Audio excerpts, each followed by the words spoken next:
बोलिए वृंदावन बिहारी लाल की जय। आप भाग्यशाली हैं, आप घर बैठे भक्तमाल की कथा सुन रहे हैं। आज आप श्री अग्रदास जी की कथा सुनेंगे। श्री स्वामी अग्रदास जी ने भगवत भजन के बिना क्षण मात्र समय को भी व्यर्थ नहीं बिताया। आपका वैष्णव सदाचार पूर्ववत आचार्यों के समान ही था। आप सदा मानसी सेवा एवं प्रकट विग्रह सेवा में तथा भगवान नाम स्मरण में सावधान रहते थे। सदा राघवेंद्र सरकार के श्री चरणों में मन को लगाए रहते थे। सीताराम विहार प्रसिद्ध बाग में आपकी बड़ी प्रीति थी। उसे सींचने बुहारने आदि की सब सेवाएं सदा अपने हाथ से ही करते थे। आपकी जीवा से परम पवित्र सीताराम नाम की ध्वनि इस प्रकार होती रहती थी कि मानो मधुर गर्जन के साथ मंद मंद वर्षा हो रही है। गुरुदेव पयहारी श्री कृष्णदास जी ने परम कृपा करके मन वचन कर्म से संबंधित अचल भक्ति का भाव आपको प्रदान किया था। शिवजी कहते हैं, उमा कहूँ मैं अनुभव अपना, सत हरि भजन जगत सब सपना। श्री काक सुंदी जी कहते हैं, निज अनुभव में कहूँ खगेशा, बिन हरि भजन न जाहि कलेसा। श्रुति सिद्धांत भी यही कहती है। श्रुति सिद्धांत इहई उर गाई, बजिए राम सब काम बिसाई। अतः तत्वज्ञ पुरुष हरि भजन के अतिरिक्त दूसरा काम ही नहीं करते। जथा तजी हरि भजन काज नहीं दूजा, यही नर देह धारण करने का वास्तविक फल है।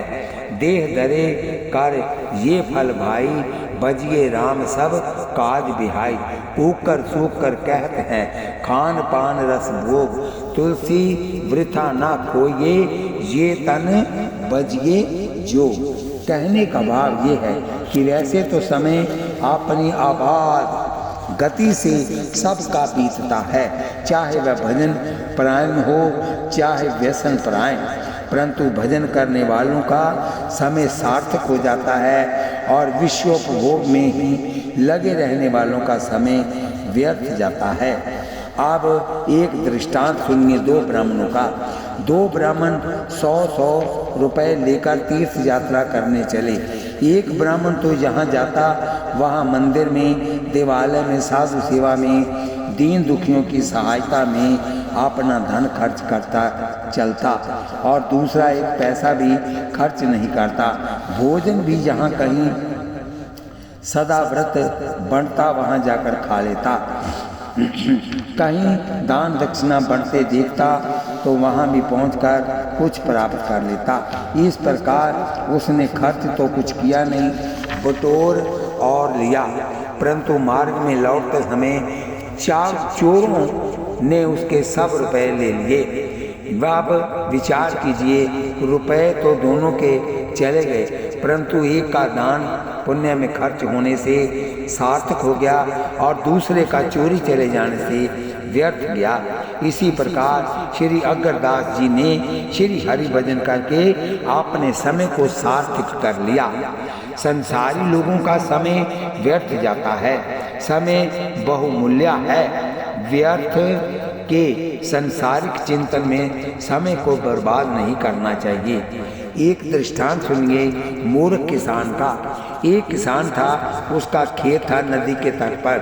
खेत में ज्वार बोया था। एक दिन खेत की मेड़ बनाते समय उसे खेत में गड़ी हुई मनियों से भरी एक हंडिया मिली। उसे मनी की पहचान तो थी ही नहीं। उसने उसे पत्थर समझा और उससे चिड़ियों को भगाने लगा। चिड़ियाँ उसके ज्वार के खेत में बैठकर ज्वार खाती। संपूर्ण खेत की ज्वार एक मनी के मोल के बराबर भी नहीं है, परंतु उस मूर्ख ने ज्वार रखाने में एक एक करके सभी मनियाँ चिड़ियों के ऊपर चलाई और वह सब की सब नदी में जा पड़ी। किसान की पत्नी कांच का टुकड़ा समझकर पैसे के अभाव में उसी से नमक खरीदने के लिए एक दुकान पर गई। वहाँ एक जौहरी बैठा था। उसने पहचान लिया कि ये तो मनी है। उसे किसान की पत्नी के भोलेपन पर दया आई, अतः मनी को स्वयं लेकर उसके बदले में जौहरी ने रुपयों की बोरियां उसके घर भिजवाया। उस किसान को ये रहस्य मालूम हुआ तो उसे अपनी भूल पर बड़ा पश्चाताप हुआ। वह शोक के मारे मूर्छित हो गया, परंतु अब पछताए होत क्या जब चिड़ियाँ चुग गई खेत। इसी प्रकार जो समय भगवत भजन के लिए मिला है उसे विषयों भोगों में लगाने वाले को अंत समय में पछताना पड़ता है। अतः अग्रदास हरि भजन में लगे रहते हैं। बोलिए वृंदावन बिहारी लाल की जय।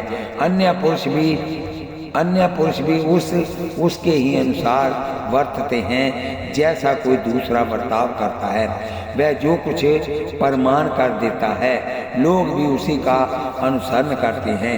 स्मृतिकारों के ने आचार को प्रथम धर्म माना है। बोलिए वृंदावन बिहारी लाल की जय। अतः साधु पुरुष किसी भी परिस्थिति में सदाचार का परित्याग नहीं करते हैं। फिर आचार्य को तो आचरणशील होना ही चाहिए। बोलिए वृंदावन बिहारी लाल की जय। शास्त्रों में 32 सेवा अपराध कहे गए हैं। उन 32 अपराधों को बचाकर भगवान की सेवा करना ही सेवा में सावधानी है। 32 अपराध ये हैं: सवारी पर चढ़कर अथवा पैरों से खुड़ाऊं पहनकर श्री भगवान के मंदिर में जाना, रथ यात्रा, जन्माष्टमी, श्री रामनवमी आदि उत्सवों का न करना अथवा उनके दर्शन न करना, श्री मूर्ति का दर्शन करके प्रणाम न करना, अशुचि अवस्था में प्रणाम करना, एक हाथ से प्रणाम करना, परिक्रमा करते समय भगवान के सामने आकर कुछ ना रुककर फिर परिक्रमा करना अथवा केवल सामने ही परिक्रमा करते रहना, भगवान के श्री विग्रह के सामने पैर फैलाकर बैठना, 8 दोनों घुटनों को ऊंचा करके उनको हाथों से बांधकर बैठना, सोना, भगवान के सामने भोजन करना, झूठ बोलना, जोर जोर से बोलना, आपसी बातचीत करना, जोरों से चिल्लाना, कला करना, किसी को पीड़ा देना, किसी पर अनुग्रह करना, कठोर वचन बोलना, कंबल से शरीर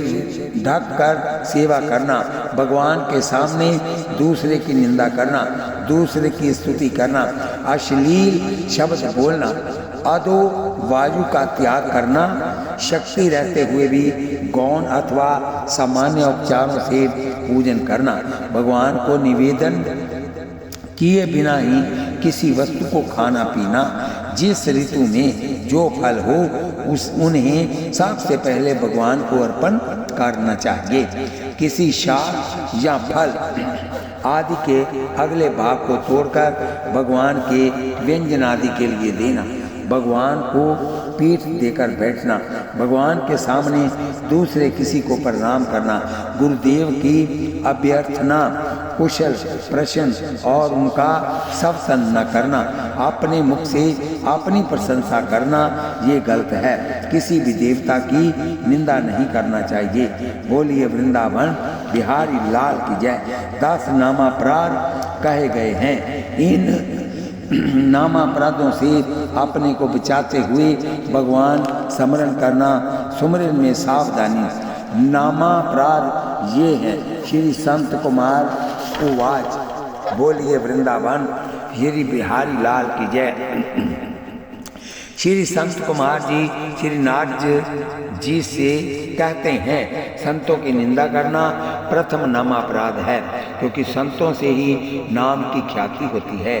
अतः संतों की निंदा को श्री नाम महाराज कैसे सह सकते हैं। बुद्धि के द्वारा श्री शिव जी के गुण, नाम आदि के महत्व को श्री विष्णु जी से बिन मानना द्वितीय नाम अपराध है, क्योंकि हरियो वेदो नास्ति श्री गुरुदेव की अवज्ञा करना तीसरा नाम अपराध है। चौथा अपराध है वेद शास्त्रों की निंदा करना। पांचवा अपराध है भगवान के नाम महात्मा के विषय में अर्थवाद की कल्पना करना। निष्ठा उत्पन्न करने के लिए इतना बड़ा चढ़ाकर कहा गया है, वास्तव में इतनी महिमा नहीं है। नाम के बल पर पाप करना ही छठा नाम अपराध है। अथवा मैं तो नाम जप करता हूँ, फिर यदि कुछ पाप जानबूझ पर भी हो जाएगा तो नाम प्रताप से उसकी शुद्धि हो जाएगी, ऐसा सोचना महाअपराध है। ऐसे पापी के विषय में अन्य साधनों की तो बात ही क्या, जमराज के कराल शासनों से भी शुद्धि नहीं होगी। अन्य धर्म व्रत त्याग और हवन आदि साधनों को नाम के तुल्य मानना सातवां नाम अपराध है। नाम जपते हुए भी प्रसाद का ना त्यागना, असावधान रहना, सत्संग न करना आठवां नाम अपराध है। श्रद्धा समुक्ता एवं श्रवण विलासा के बिना ही नाम रहस्य का उपदेश करना नवा नाम अपराध है। जो अदम नाम महात्मा को सुनकर भी नाम प्रीति रहित है और अहंकार ममकार जिससे युक्त है, वह महान नाम अपराधी है। ये 10वां नाम अपराध है। श्री अग्रदास जी सेवा सुमरन में बड़े सावधान थे। सेवा सावधानी पर दृष्टांत श्री पीपा जी एवं टोडे के राजा का।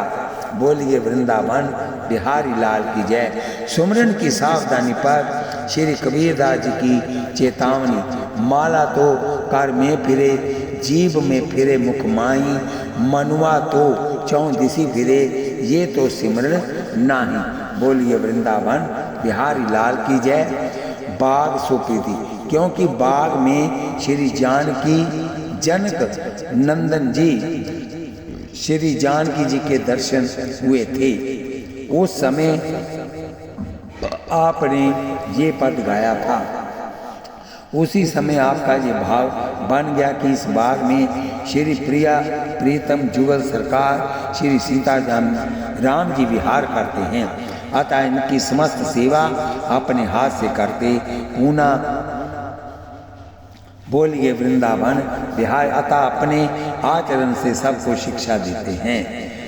श्री अम्बरीश जी भगवान की बहुत ज़्यादा भक्ति करते थे।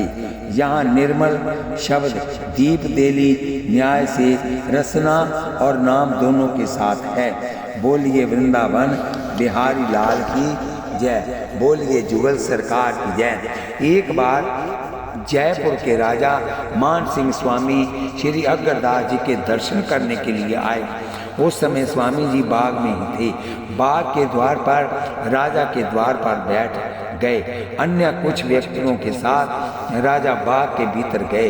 इसी बीच स्वामी जी बाग के सूखे पत्तों को झाड़कर बाहर फेंकने गए। राजा के साथ आई हुई भीड़ भाड़ को देखकर स्वामी जी लौटकर नहीं आए, बाहर ही बैठ गए और माधुर्य रस रूप श्री स्वामी जी मधुर ध्यान रस में लीन हो गए। स्वामी जी को न आया देखकर श्री नाभा जी स्वामी जी के निकट आए और उनके प्रेम मगन स्वरूप का दर्शन करके उनको साष्टांग दंडवत की। श्री नाभा जी की आंखें भर आई और नेत्रों से आंसुओं की धारा बह चली। राजा के बाग में देर तक बाट देखी, फिर उससे न रहा गया। हार कर वह भी वहीं आ गया और उसने स्वामी जी के दर्शन करके ये जाना कि जान राय श्री रामचंद्र जी ने ही दासों पर दया की है, वह ही अग्रदास जी के रूप में विराजमान हैं। बोलिए वृंदावन बिहारी लाल की जय। महाराज मान सिंह आयो। बोलिए वृंदावन। भगवान विष्णु गर्भ जी के साथ मधुबन में अपने भक्त ध्रुव जी का दर्शन करने आए। फिर अन्य राजा महाराजों की तो बात ही क्या है, ये लोग तो कुटी के द्वार पर खड़े ही रहते हैं। नृपति द्वार ठाडे रहे, दर्शन आशा यासु की। दृष्टांत सुनिए एक श्री मलूकदास जी का। ये बड़े अलमस्त थे। एक बार औरंगजेब बादशाह ने इन्हें कैद में डाल दिया था। जब ये कारागार में गए तो इन्हें चक्की पीसने का हुक्म हुआ। इन्होंने देखा कि बहुत से कैदी चक्की चला रहे हैं, सभी पसीने से तरबतर हो रहे हैं।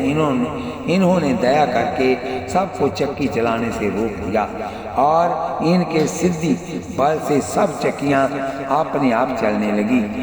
जब ये समाचार औरंगजेब के बेटा आजम शाह ने सुना तो वह अपने दीवान को श्री मलूकदास जी के पास भेजा कि संत को लिवा लाओ, मैं दर्शन करूंगा।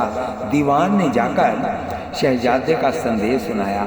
श्री मलूकदास जी ने कहा, शहजादे को लिवा लाओ। संसारी पुरुष साधु के यहाँ दर्शन करने जाते हैं तो उन्हें सद्गति होती है, और जब साधु पुरुष संसारी के यहाँ जाते हैं तो उन्हें अदा पतन का भय रहता है। अतः मैं भयो न मुख क्यों हूँ, वही आकर दर्शन करके सद्गति का भागी बने। दीवान ने जाकर आजम शाह को श्री मलूकदास जी का वाक्य सुनाया। सुनकर आजम खां बहुत प्रसन्न हुआ और स्वयं ही आकर इनका दर्शन कर आपने को कृतार्थ माना। उसी प्रकार श्री मान सिंह जी स्वयं श्री अग्रदास जी का दर्शन करने आए थे। राजा मान सिंह के साथ 10,000 फौज थी। कहीं लड़ाई पर जा रहे थे, मार्ग में आश्रम पड़ता था, अतः दर्शनार्थ आए। श्री अग्रदास जी ने श्री नाभा जी से कहा कि सबको प्रसाद देने के लिए कुछ लाओ। श्री नाभा जी 10 केले लाए। अग्रदास जी ने कहा सबको 10-10 केले दो।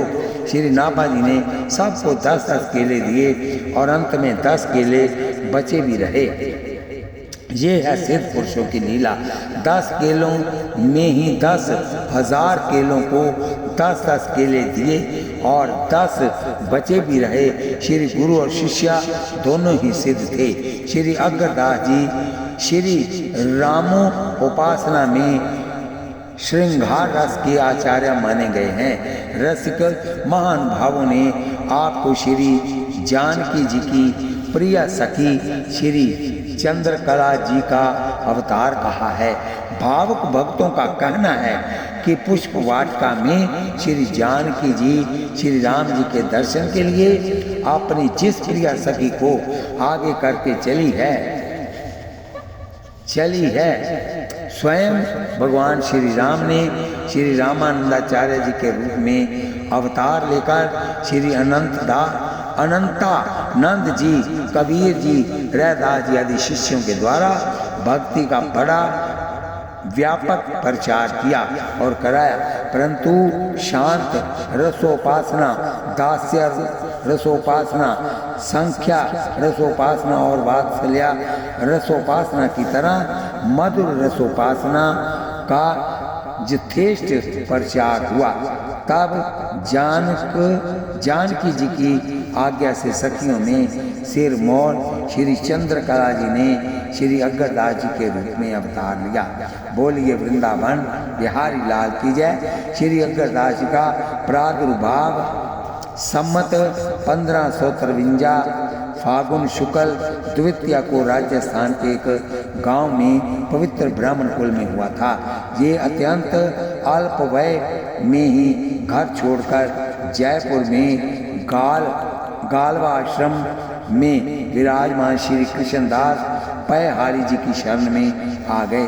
कहते हैं कि जिस दिन ये श्री गुरु शरणागति हुए उस दिन श्री गुरुदेव श्री पैहारी जी को इन्हें मंत्रोपदेश देकर उनका रहस्य एवं शरणागति महात्म्य समझाकर बड़ा आनंदानुभव हुआ।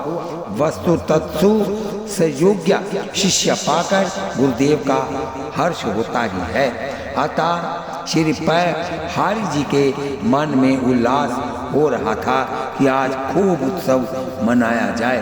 संयोग की बात उसी समय अमेर नरेश श्री पृथ्वी राज जी श्री गुरुदेव जी का दर्शन करने आए। श्री गुरुदेव जी को अत्यंत प्रसन्न देकर प्रसन्नता का कारण पूछे तो श्री पयहारी जी ने मन की बात बता दी। फिर क्या था, राज आज्ञा हुई। मंत्रियों ने बड़े भारी उत्सव का साज सजाया। मंगल वादनों की तमूल ध्वनि से आकाश गूंज उठा। पयहारी श्री कृष्णदास जी ने दशवंशाओं में संतों को निमंत्रण भेजा। परम सिद्ध पयहारी जी के संकल्प मात्र से समस्त दिशाओं में विराजमान गुप्त प्रकट सभी संतों को निमंत्रण पहुंच गया। अनंत संतों के समूह से आश्रम छा गया। श्री पयहारी जी ने सबको यथोचित सत्कार किया। ये उत्सव की घटा 1 महीने तक छाई रही। सब संतों ने श्री अग्रदास जी को भक्ति का आशीर्वाद दिया। इसके बाद सब लोग अपने अपने आश्रम को प्रस्थान किए। श्री अग्रदास जी की श्री गुरुदेव श्री पयहारी जी के श्री चरणों में अपार भक्ति थी। उसी का फल था कि श्री कृष्णदास कृपा करी भक्ति तत् मन वाच क्रम करी अटल कियो। बोलिए वृंदावन बिहारी लाल की जय। श्री पयहारी जी के परम धाम गमन के बाद आपके बड़े गुरु भाई श्री किलह देव जी स्थान के महंत बनाए गए, परंतु वह प्रायः ध्यान समाधि में स्थित रहते। अतः समस्त उत्तरदायित्व श्री अग्रदास जी के ही ऊपर था। ये बड़े भाव से संतों की सेवा करते थे। श्री भक्तमाल जी के परनेता श्री नाभा जी इन्हीं श्री अग्रदास जी के ही कृपा पात्र हैं। श्री अग्रदास जी की आज्ञा से ही श्री नाभा जी ने श्री भक्तमाल की रचना की थी। बोलिए वृंदावन बिहारी लाल की जय। एक बार श्री अग्रदास जी संतों की जमात साथ लेकर विचरते हुए एक गांव में पहुंचे। वहां एक वैश्या बड़ा ही भक्त था तथा धनवान भी था। उसने बड़ी श्रद्धा पूर्वक 1 महीने तक जमात की सेवा की। संयोग की बात, जिस दिन जमात वहां से प्रस्थान करने को थी उसी दिन उस वैश्य के पुत्र को सर्प ने काट खाया। वह तत्काल मर गया। वैश्य के घर बड़ा ही क्रंदन मच गया। बहुत से विमुख लोग अनेक प्रकार की उल जलूल बातें करने लगे। संत सेवा पर आक्षेप करने लगे कि देखा संत सेवा का फल एक पुत्र रहा, उससे भी हाथ धो बैठा। भला इन निकम्मे मुंडियों को खिलाने से क्या होता है आदि। श्री अग्रदास जी को जब ये समाचार मिला तो वह बड़े ही दुखी हुए। फिर तो आप संतों एवं संत सेवा की महिमा प्रकट करने के लिए तथा संत सेवा का त्रिकाल में अमंगल नहीं हो सकता है, इस बात को प्रमाणित करने के लिए सबके सामने संतों का चरणामृत मृत बालक के मुख में डाला। बालक तुरंत जीवित हो गया। ये चमत्कार देखकर सब लोग आपके श्री चरणों में नतमस्तक हुए। आपने सबको संत सेवा का उपदेश दिया। पूर्व कहा जा चुका है कि श्री किहर देव जी जयपुर गलता गद्दी के महंत थे और आप भी वहीं विराजते हुए सुंदर संत सेवा करते थे। एक दिन श्री किहर देव जी ने भूल से श्री अग्रदास जी की लंगोटी पहन ली। इससे श्री अग्रदास जी के मन में बड़ा खेद हुआ, क्योंकि छोटे तो बड़ों की प्रयोग में लाई हुई वस्तु प्रसाद रूप में ग्रहण कर सकते हैं, परंतु बड़े छोटों की प्रयोग में लाई हुई वस्तु ग्रहण करे ये विधि नहीं है। श्री अग्रदास जी बड़े टकसाली महात्मा थे। श्री नाभा जी ने कहा ही है सदाचार करी आए। अतः ये वहाँ से चल दिए। विचरते हुए जयपुर से लगभग 30 मील दूर रेवासा नामक स्थान में पहुँचे। वहाँ के लोगों ने आपसे प्रार्थना की कि यहाँ पर जल की बड़ी तकलीफ है। प्रतिवर्ष कितने मनुष्य पुरुष पशु प्यास से मर जाते हैं। आप कृपा करके हम दुखियों का ये दुख दूर कर दें। श्री अग्रदास जी को उन लोगों पर दया आई, अतः अपना चिमटा पृथ्वी में दसाते तत्काल वहाँ से अत्यंत निर्मल जल का स्तोत्र बह चला। वहीं पर एक विशाल कुआं बनवाया गया जो अद्यापि वर्तमान है, आज भी है। फिर तो सभी गांव के लोगों ने आपसे वहीं रहने का अनुरोध किया। आपको भी स्थल की खोज थी ही, अतः लोगों का आग्रह स्वीकार कर वहीं आश्रम बनाकर रहने लगे। रेवासा में ही आपने एक सुंदर आम का बगीचा लगवाया था और उस बाग में ही एक बड़ी ही मनोहर वाटिका लगा रखी थी। उसी वाटिका में श्री राम जी का दर्शन हुआ था, अतः उस वाटिका का नाम रखे थे श्री सिया मन रंजनी वाटिका और बाग का नाम था श्री राम बाग। आपके द्वारा श्री राम भक्ति में मधुर उपासना का बड़ा व्यापक प्रचार हुआ।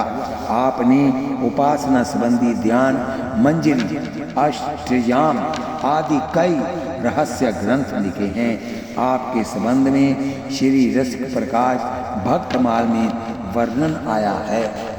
बोलिए वृंदावन बिहारी लाल की जय, बोलिए जुगल सरकार की जय। श्री अग्रदास जी कहते हैं कि एक बार श्री कृष्णदास जी ने सिंहासन पर विराजमान भगवान श्री अनंतानंद जी को साष्टांग दंडवत प्रणाम करके गुरु परंपरा पूछी। श्री कृष्णदास जी ने कहा, भगवान आप जतियों में श्रेष्ठ हैं, मैं आपकी शरण में हूँ, आप मुझ पर कृपा करें। मैं पूर्वाचार्यों की परंपरा जानना चाहता हूँ। श्री राम मंत्र राज को सर्वप्रथम किसने किसको प्रदान किया और मोक्षदायक ये मंत्र पृथ्वी पर कैसे विख्यात हुआ? ये सुनकर दयानिधि श्री अनंतानंद जी ने कहा, हे सौम्य, मंत्र राज की परंपरा कहता हूँ, सुनो। अपने परम धाम में स्थित आकारण करुण कमल नयन भगवान श्री राम ने श्री जानकी जी की सेवा से संतुष्ट होकर जीवों के कल्याण के लिए सर्वप्रथम उन्हें राम तारक मंत्र प्रदान किया।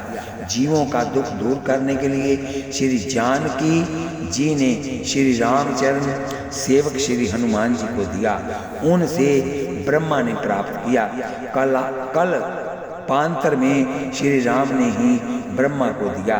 उसका जप करके ब्रह्मा को सृष्टि रचने की शक्ति प्रदान हुई। बोलिए वृंदावन बिहारी लाल की जय, बोलिए लाडली लाल की, बोलिए लाडली लाल की जय। इस कथा को हम यहीं पर विश्राम देते हैं। कल आप श्री शंकराचार्य जी की कथा सुनेंगे। कथा सुनते हुए आप हाथ में माला लीजिए, जीवा से नाम जपिए, आँखों से भगवान का दर्शन कीजिए, कानों से कथा सुनिए। एक पंथ चार काज हो गए। आप कथा सुनते हुए इसको सब्सक्राइब, लाइक, शेयर करें। बोलिए वृंदावन बिहारी लाल की जय, बोलिए जुगल सरकार की जय। श्री कृष्ण गोविंद हरे मुरारे, हे नाथ नारायण वासुदेव।